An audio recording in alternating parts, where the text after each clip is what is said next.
c'est de faire une série d'inspiration médiévale fantastique dans le Nord-Pas-de-Calais. Donc déjà ça c'est un gros défi parce que il y a quasiment aucun patrimoine du médiéval dans le Nord-Pas-de-Calais. Il y a pas grand chose quoi. Donc c'était vraiment un défi d'essayer de trouver des décors qui correspondraient et en fait on cherche vraiment un lieu qui a en lui une aura spéciale en fait, qui va apporter au film. Voilà.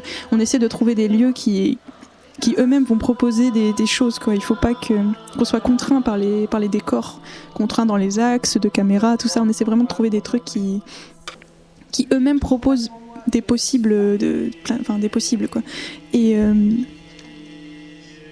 Et donc, moi, quand j'écrivais le scénario, vu que vu que je viens de Dunkerque, j'avais déjà les dunes en tête parce que c'est un paysage magnifique.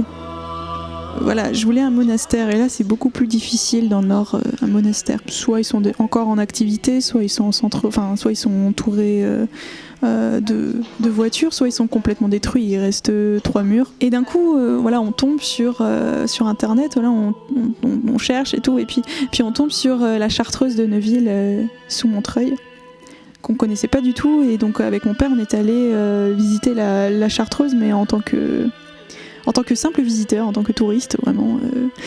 Et vraiment, on a eu un gros coup de cœur, quoi. Quand on l'a vu, on s'est dit, mais il n'y a pas d'autre lieu possible, quoi. Ça peut être que là qu'on peut tourner la série, quoi. Surtout quand j'ai vu l'église qui a été repeinte en blanc par d'autres... C'était pas par les Chartreux, justement, ça a été par par des sœurs qui ont habité le monastère pendant un moment. Elles ont repeint l'église en blanc, donc voilà, c'est la seule Chartreuse à avoir normalement. Je crois que c'est la seule Chartreuse qui a cette église blanche. Et toutes les boiseries sont blancs.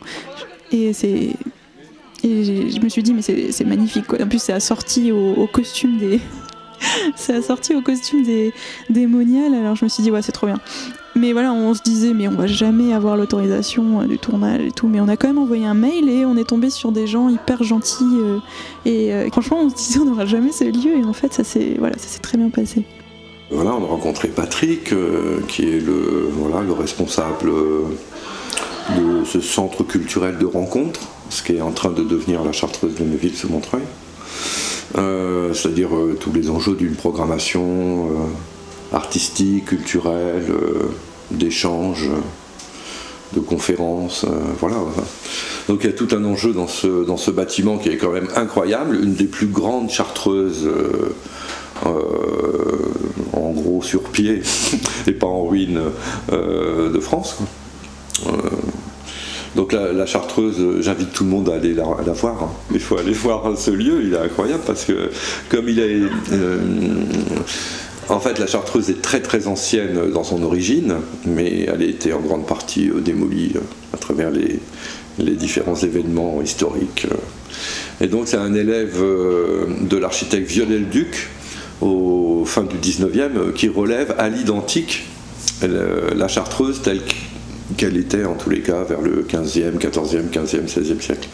Donc on a une Chartreuse qui n'est pas d'époque, mais qui reflète cette époque-là. Et c'est assez joli aussi cette question de la restauration à l'identique qui a été beaucoup décriée après, au XXe siècle. Mais dans les faits, voilà. Et puis donc on a rencontré Patrick et ça s'est très bien passé, quoi. Enfin voilà, il a accueilli le tournage avec enthousiasme et parce que ça correspondait aussi à un petit bout de son projet, de pouvoir accueillir aussi simplement des initiatives qui viennent de gens en relation avec le bâtiment dont il a la charge à la fois de restauration aujourd'hui et puis de mise en œuvre de ce centre culturel de rencontre. Ça a sans doute fait, ça a contribué d'avoir trouvé ce lieu et l'autorisation d'y tourner, ça a contribué à réussir un certain nombre de séquences, de réussir cette partie du film en tous les cas. Parce que le lieu étonnait tous les gens qui y arrivaient, enfin toute l'équipe.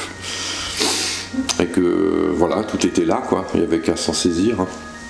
par exemple, la Chartreuse, vraiment, c'est un décor qui propose énormément de choses. Je pense qu'on aurait pu tourner au moins 20 films dans ce décor.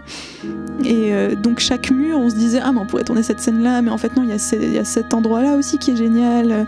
Et en fait, on a des fois modifié le scénario aussi par rapport au lieu. Quand on s'est retrouvés dans le monastère et on s'est dit, mais en fait, non, et on pourrait tourner ça là-haut, et en fait, il y aurait une vue sur ça. Alors, moi, j'avais pas du tout pensé à ça parce que pendant la visite du monastère, on n'avait pas accès à tous les lieux en fait. Et donc là, avec l'équipe, on a pu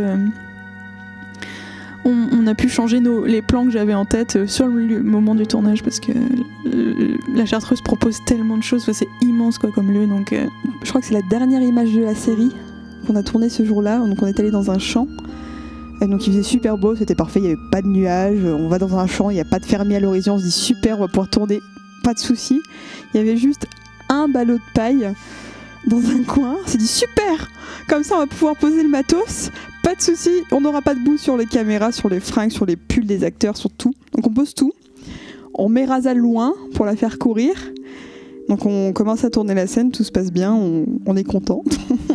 On va chercher notre matériel à main nue, tout va bien. Sur le ballot de paille, si ça tombe à côté, on le ramasse aussi. Et il y a on voit un fermier arriver au loin, on se dit oh mon Dieu, c'est le début des emmerdes. On se dit ok, on va voir ce qu'il va nous dire, s'il va nous dire de bouger ou s'il vient juste nous dire bonjour.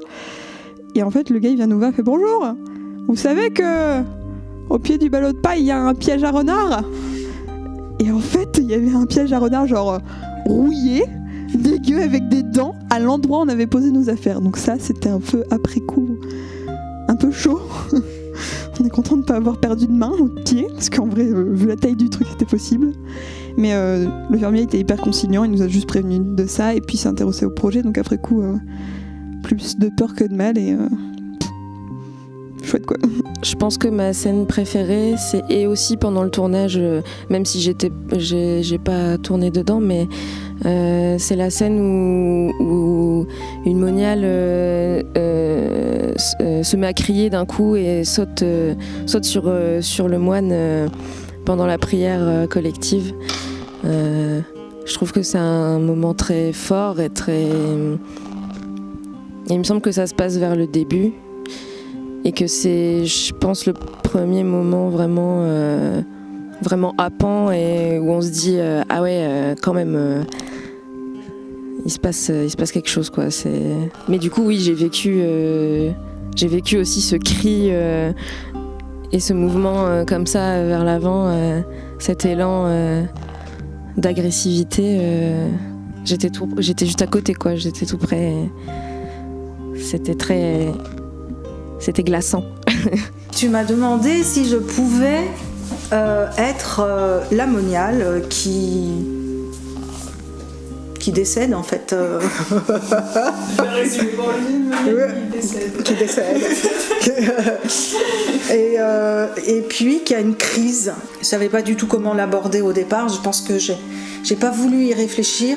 J'ai plutôt voulu laisser les choses arriver par elles-mêmes grâce à cette ambiance de recueil, d'être avec les moniales et d'être dans ce silence.